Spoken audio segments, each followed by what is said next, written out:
Hello everyone, it's Christine here and we're back for our stitch along and we're going to be having some fun with bullion knots. And so our stitch out of the A to Z embroidery book for this evening is bullion knot, rows with bullion centre. So entirely formed out of bullion knots. So if you know bullion knots or you've watched last night's video and are feeling confident to give them a go, then we can get stuck into it together. Now in the book they use various shades of a pink 2 strands of thread, which is interesting because the book said don't use stranded cotton, so that's a bit unusual. I'm going to just use my Perle Anchor variegated pink because it means I won't have to keep changing the colours, and I'll get a nice variation hopefully in the rows. It will be interesting to see anyway. But if you are wanting to stitch along with different colours of threads, probably look yourself out three different colours. Now I'll work my rows over here. This is where I've just had a bit of a play myself with it, and I'll read out the instructions from the book and then I'll follow along and you can step along with me. So they say they're using a number 8 straw needle and 2 strands of thread. So I'm going to do my first stitch coming out towards the top of this area where I'm positioning it. So that we'll call that A. And then I'm going to make the little rose buddy centre bit about there. And just pop out slightly to the left of where I started with that stitch. So remember, we're not pushing the needle all the way through, we're just taking it part of the way through, and then we're going to do the wraps. So it doesn't actually tell us how many wraps to do, but in the next stitch it says 5. So I'm going to guess 5 times 1, 2, 3, 4, 5. Okay. So we're doing a normal thing of holding onto the little column of knots, and then we anchor it down once we're happy that it's all straight through that same hole at the bottom. Oops, and try not to get a knot in your actual thread. So there we go. And then we're going to, so we've anchored that down, and then we're going to pull the needle through the fabric, and then insert at B, emerging at A again. Okay, so we're going to bring the needle to the front very close to A. So right next to it, and then we're going to pop the needle through the fabric at B. So we're actually going to go through that same hole at B and re-emerge at A again, or just sort of next to it. And again, not pulling the needle through. We're then going to do 5 wraps. 1, 2, 3, 4, 5. Myself back onto camera. Holding onto my column of stitches. Oops, just got to straighten them out a bit. Get rid of that bit of fluff.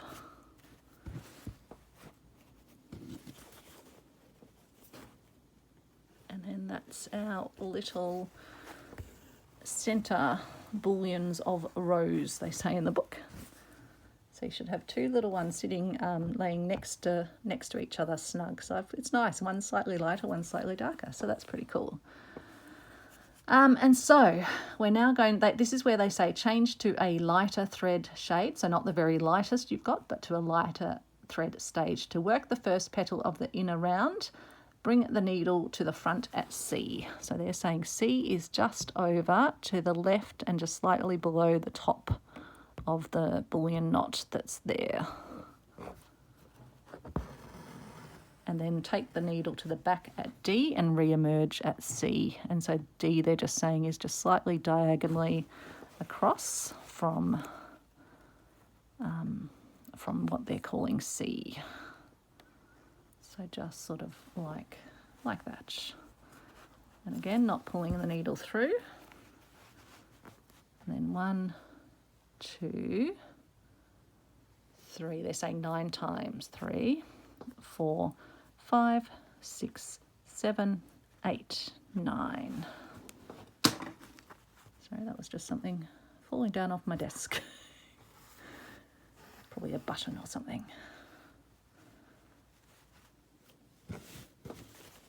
Okay, so that's one of our first little petals. And so we take it to the back where the thread, where that hole is,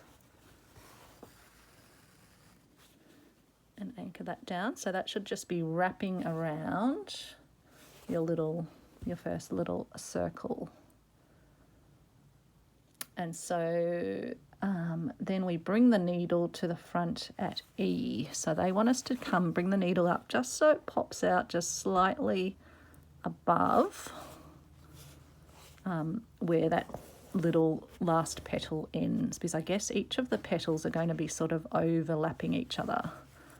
So that's at E, and then we're going to go down to the bottom of our little cluster of our rosebud in the center and re-emerge at where that other thread is. So like that. It's a bit hard to, oops, and I didn't need to pull it all the way through, sorry. Just bear with me while I go back and do that stitch again for you. If you do that, it's very easy to fix and undo.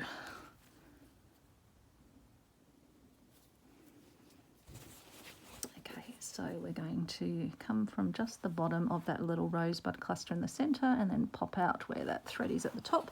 We're not going to pull it all the way through like I did. And how many wraps are we doing? 9 times. 1, 2, 3, 4, 5, 6, 7, 8, 9.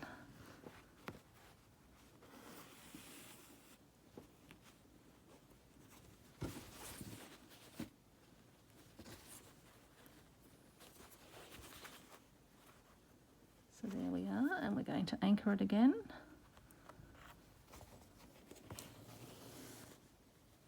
Oops. And then we're going to bring the needle to the front at G, so just slightly overlapping with that last petal we did. And then we're going to rotate the fabric once I've got that little knot at the back done, so that the top of the fabric is pointing down for us. And then we're going to take the needle from just under the start of that first petal over to where our thread is. And we're going to do 9 times. 1, 2, 3, 4, 5, 6, 7, 8, 9.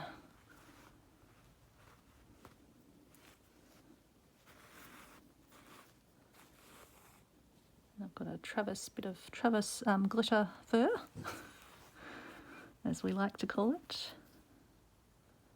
Okay.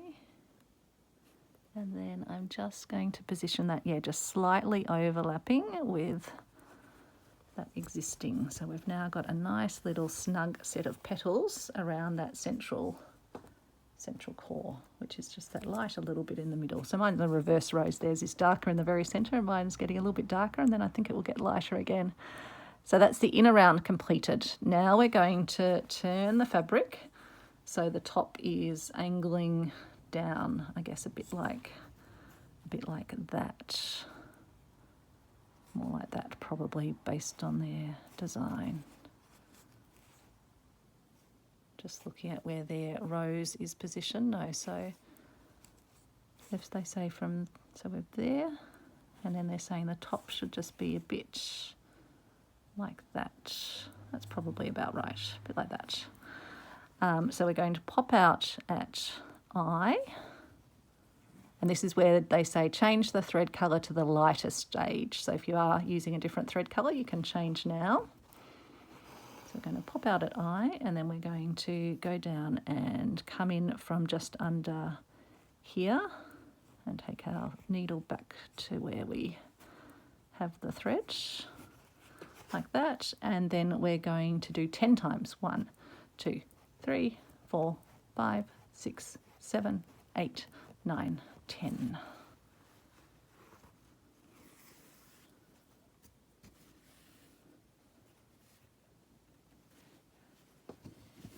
So we're going to anchor it where the thread hole is. So that's now wrapping around.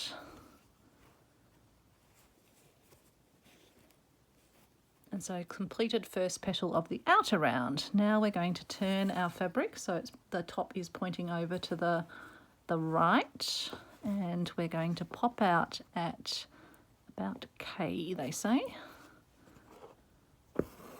And I'm then going to just turn the page of the book.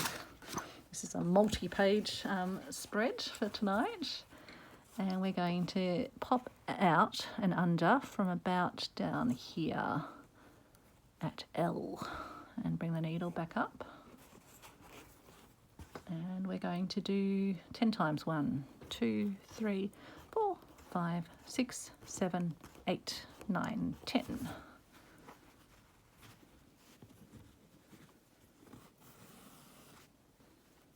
Oops. It's trying to tangle on me up here. I'll fix that in a moment. So that's our next little rosebud, and always anchoring it down where the thread actually is. So at least it's easy to work out where you need to anchor.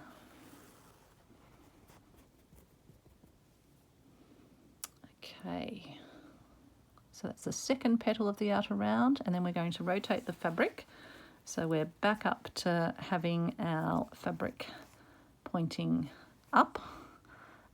So up that way, and bring the needle to the front at M. So just about, looks like it's just about there. Oops, I'm catching on my embroidery hoop. And then with the fabric here pointing up that way, we're going to come in underneath from here at about N and angle our needle up, and then we're going to do 10 times. 1, 2, 3, 4, 5, 6, 7, 8, 9, 10.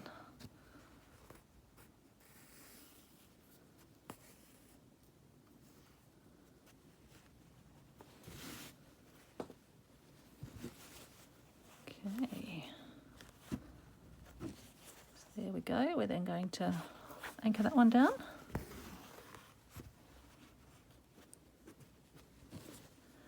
And that's the third petal of the outer round. And then we're still pointing our fabric upwards, and we're then going to pop out just at the side of this one at O, and then down from the bottom down here. We'll pop through. Just turn my fabric just to make it easier for me angling. And then we're going to do 10 times. 1, 2, 3, 4, 5, 6, 7, 8, 9, 10. At least by now you all know I can count. Hopefully I can count. Hopefully I'm doing the right number of twists.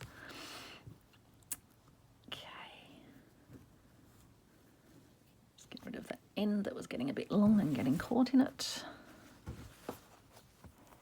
and anchor that one down where the thread already is. Let's just find where that little hole is. Can't actually see it there. It's just hiding under there. Okay, so that's the fourth petal of the outer round. Now we're going to rotate our fabric so it's pointing over this way.